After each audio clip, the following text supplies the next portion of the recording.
Hello and welcome to this Mirror Facebook Live. And we've got a festive special for you this week. The subject today is how to buy Christmas gifts for all your loved ones on a budget. I'm Sam Barker. I'm a money reporter here at the Mirror. I'm very grateful to be joined today by Lynn Beattie, better known perhaps as Mrs. Mummy Penny, Consumer Champion. Hello, Lynn. Hi, thanks for having me again. Thank you so much for being with us. So to set the scene, this is what we're really going to be getting into today. We've got Christmas on the horizon, and there are an awful lot of hard-up households asking themselves, how do we get gifts for all of our family and friends during the cost of living crisis? Obviously, Christmas, even in a normal year, quite an expensive time of year. We're coming into some of the coldest months of the year. Obviously, people have got concerns about energy bills, the rising cost of food, and perhaps for many sort of people, reduced incomes as well. But Lynn and I, we've got plenty of tips today to help families have the Christmas they want.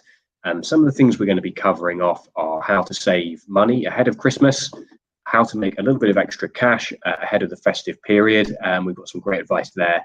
We're also going to be getting into the best cashback schemes that are out there, and plenty of other tips as well to really help you max out your Christmas. And just to show that we're putting this into practice as well. Last year, I think Lynn managed to save more than £400 just by doing some of the bits which we're going to run through with you today. But this is also, it's an interactive session, so we're here to answer your questions. If you've got anything you'd like to ask us, or you'd just like to have your opinion heard, please do feel free to post in the chat, and we'll do our level best to answer you. And towards the end of the session as well, I'm going to be talking a little bit about some of the cost of living payment coming down the tracks from the government before the Christmas period, which I know has always been a real hot topic with people who've tuned into these Mirror Facebook Lives.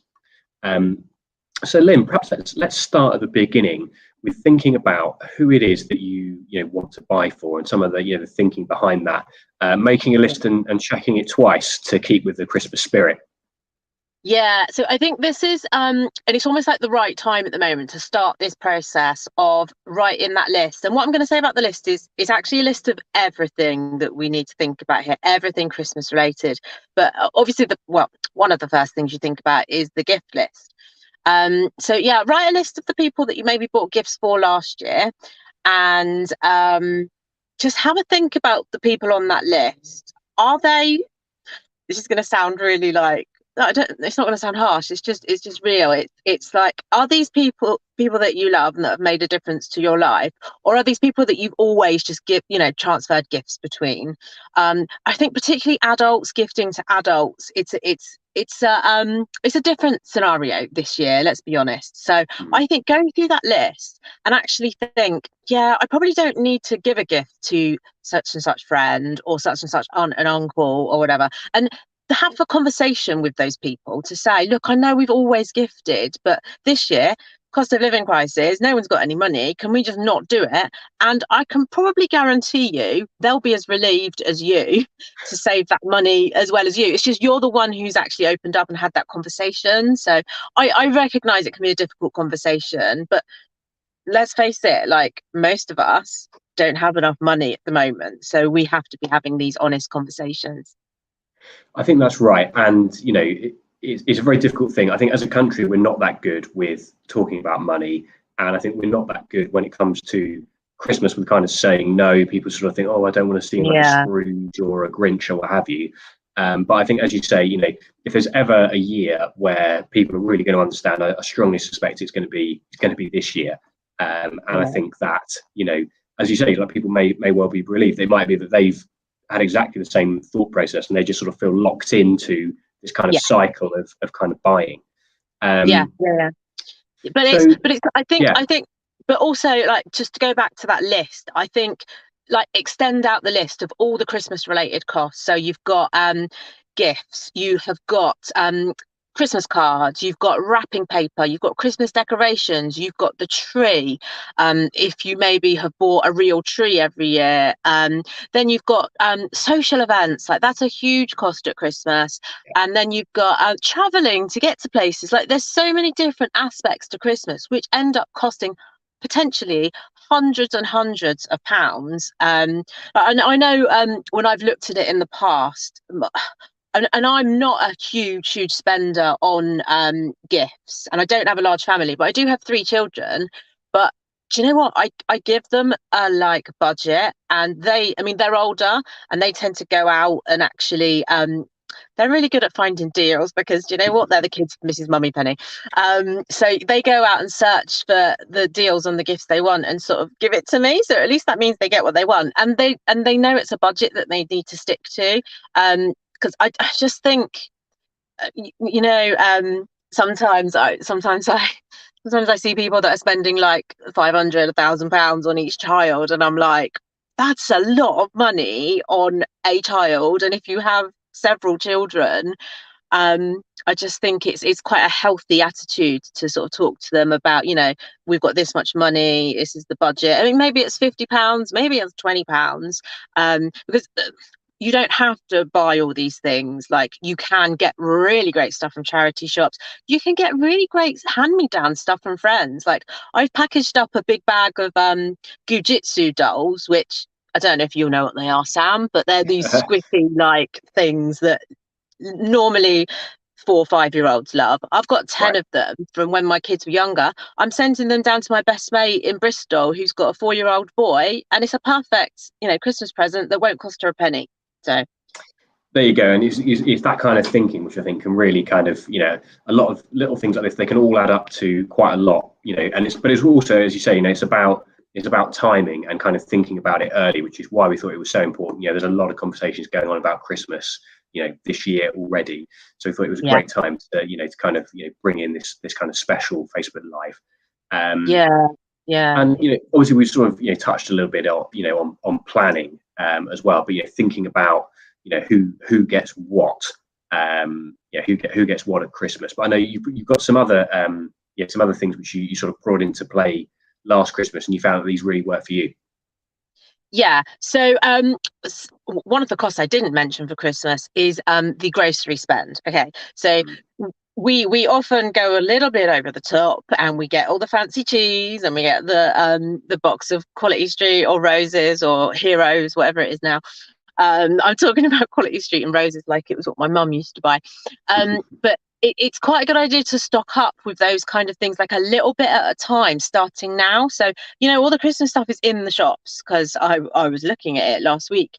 I think I saw, you know, boxes of celebrations, which are smaller now than they used to be. Mm. They were like 3.99 in Aldi, I think. So other supermarkets do exist, but yeah, do like one little thing at a time, and then you don't have that sort of bill shock, you know, in that last shop before Christmas. Even like you buy your frozen food a little bit at a time. I mean, you can pick up frozen turkeys now, although I'm not a huge turkey fan.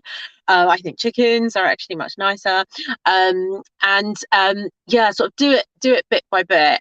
And the other thing I want to mention, which really helped me last year, was I raided all of my loyalty card points that I'd been building up. So I've always been a loyalty card fan. I have them all: Boots, Tesco's, Nectar, a Sparks card. I've literally got them all. And I think we sometimes forget how many points we've got stashed up on those cards. So just go have a look at your account online or on the app and see how many points you've got. And you might be surprised. Like, I know I haven't raided my Tesco. I don't really use Tesco's that often because I tend to shop at Aldi. But I've maybe got about 100 quid's worth of vouchers in my Tesco Club card, because when you can triple it up, it's worth like a lot more money. So maybe you can use it to buy gifts, or you know, maybe you can use it for your Christmas shop. And the Nectar one's a really good one because how I stack up points there, and I stack up a lot of Nectar points and vouchers, is I've got a American Express credit card that I use for all of my regular purchases, and I pay it off in full, as Martin Lewis would say, each month. But what that does is that gets me Avios points on my American Express, and then I turn my Avios points into Nectar points because there's a collaboration between those two brands, and that ends up getting me so many Nectar points. I I had to replace my sofa this year because my last one was like 10 years old and it was falling apart and it was really uncomfortable. And I managed to get £400 off of my sofa because I got it from Argos. I could turn Nectar points into Argos vouchers. So yeah, it's a really great thing to have a look at to see how many points you got there. I'm sure I've got 30 quid's worth of Boots points as well sat there, so that could be a nice maybe like a bottle of. I've got a 15-year-old son who's starting to get into like nice sort of aftershave, and not that he's shaving, but aftershave stuff. So it might be nice for a bottle of, you know, smelly stuff. And yeah, it's being creative with the stuff that you might have forgotten you've already got. Yeah, I couldn't agree more. And I think, you know, loyalty cards, loyalty schemes, vouchers, you know, the vast majority of the supermarkets do kind of offer these. And if you're, you know, if you're happy to sign up to them and sort of remember to keep using them, as you say, the points just do add up. I thought it was quite interesting, actually, very timely. So you're saying, you know, we're talking about, you know, Turkey's the cost of groceries. You know, Tesco was saying today that what they're seeing is that turkey sales down at where they would be at this point on the year. But interestingly, sales of things like sprouts and Christmas puddings are up, even among, you know, younger, you know, Generation Z, sort of in their sort of, you know, early 20s, kind of through their 20s. And I think it's really interesting because every year, you know, papers, you know, maybe such as including the Mirror, kind of do these stories. Yeah, every year the story is like, is the Brussels sprout dead? And I can tell you, absolutely hot off the presses, the Brussels sprout is not dead. I love a Brussels sprout. I know Christmas wouldn't be Christmas without a Brussels sprout. As long as you cook it properly, like don't like boil everything out of it. They're really nice when they're roasted with salt and pepper, and rapeseed oil is a really good way to cook them. Anyway, that's my tip. Yeah. No, I couldn't agree more, and I'm sort of gathering a sort of Brussels sprout kind of database of all the different ways. Yeah, because everyone's got their sort of little tricks. Now, for anyone who's just joined us, I want to say thank you very much for tuning in. This is an interactive session, so we're here to answer your questions about you know, ways of making as much money as possible before Christmas, saving money, how to have the kind of Christmas that you want on a budget, and any other kind of questions you might have around those areas. Post them in the chat, and we will monitor that, and we will absolutely get back to as many of you as we can. Now, just sort of following on from, we've spoken a little bit there about loyalty cards. I just wanted to talk about bank account switching bonuses. So this sounds quite dry. But actually, this is what it means to you is basically banks will pay you up to £200 just for swapping your current account, and crucially, you will get that money in time for Christmas. So the way it works, if you swap your current account from one bank to another bank using the current account switching service, many banks will pay you an incentive to join. So these almost died out during the pandemic, but they're now very much back with a bang. And in 15 years, I've got to say, of doing this job, I've never seen banks pay so much money for switches.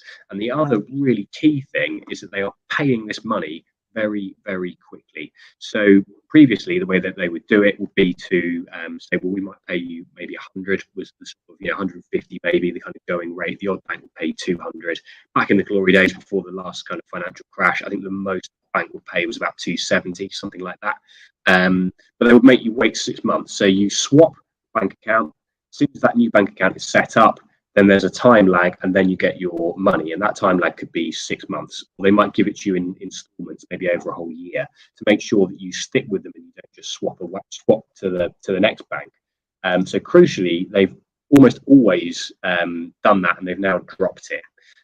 So normally, as I say, you'd be spending time waiting to get this money in your bank account.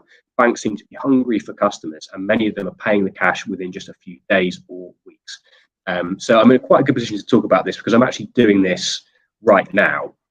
And I'm going to come on to the building society that I'm joining. But basically, they'll pay you £200. The process of switching has probably taken about 30 minutes of my time, which is not bad really for a free £200 for a current account, which is the sort of thing I'm going to use anyway. There are some things to watch out for with this, and I'm going to come on to that.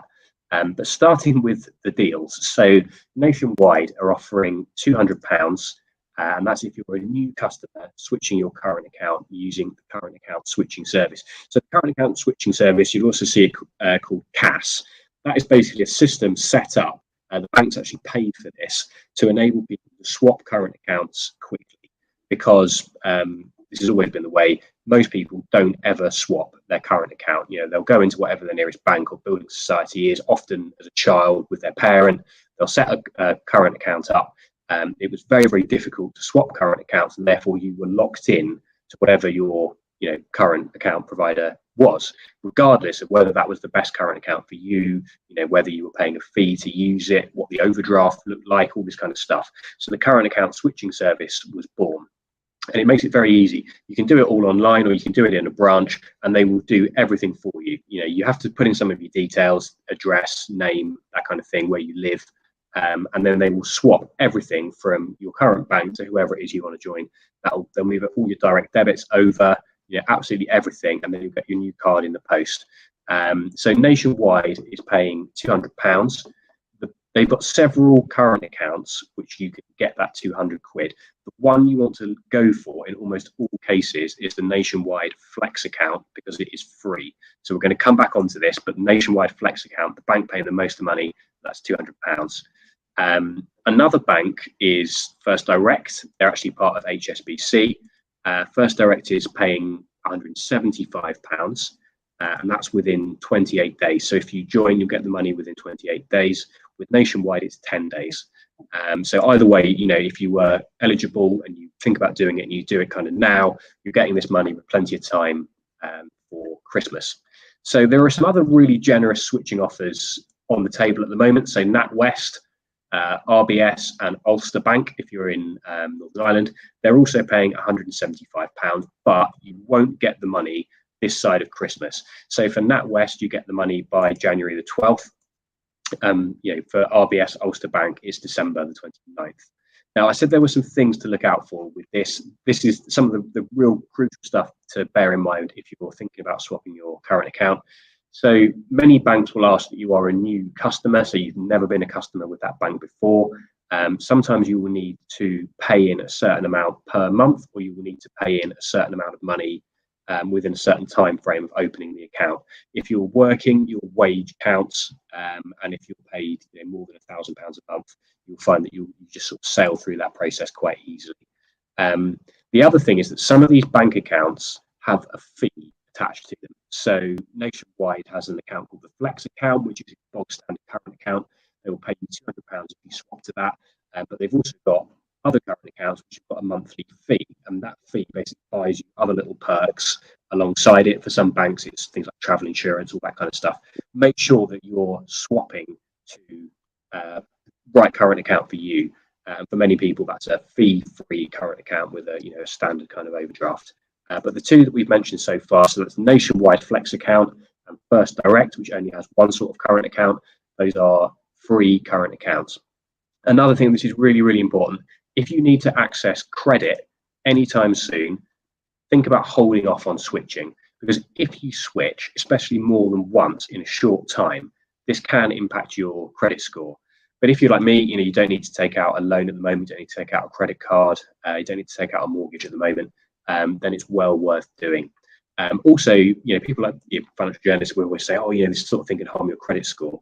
But there's harming your credit score and harming your credit score. So with things like mortgages, if you swap a bank account, lenders are normally quite understanding. And you can explain things to them because they understand that there is a difference between your credit score taking a hit because you've swapped your bank account and your credit score taking a hit because you've taken out a 10 grand loan to go to Las Vegas and hit the casino. So lenders are sort of mostly quite understanding about that. You can find all the terms and conditions on the bank's kind of websites. They've got special pages which will talk you through how you swap current account, as I say, up to £200, and it's well worth considering. So Lynn, I appreciate, we've got an awful lot to kind of whiz through today. But I wanted to talk a little bit about maybe some of the cashback deals which are out there and how they might help people earn a little bit of money before Christmas comes around, please. Oh dear. Well, we seem to have lost Lynn. Lynn was she's on the go today and she's dialing in remotely, so it might well be that she's going to rejoin us. So what I'm going to do is move on and just talk a little bit about the cost of living help, which is coming down the pipeline from the government before Christmas. So obviously this money was meant to help households who were struggling with the rising cost of living. It's not really supposed to help with buying things over the Christmas period. However, it will be a welcome help in what can be a very expensive time of the year. And if you've got any questions on this cost of living help, absolutely anything at all, do feel free to post it in the chat, and I will get around to kind of answering your questions on this.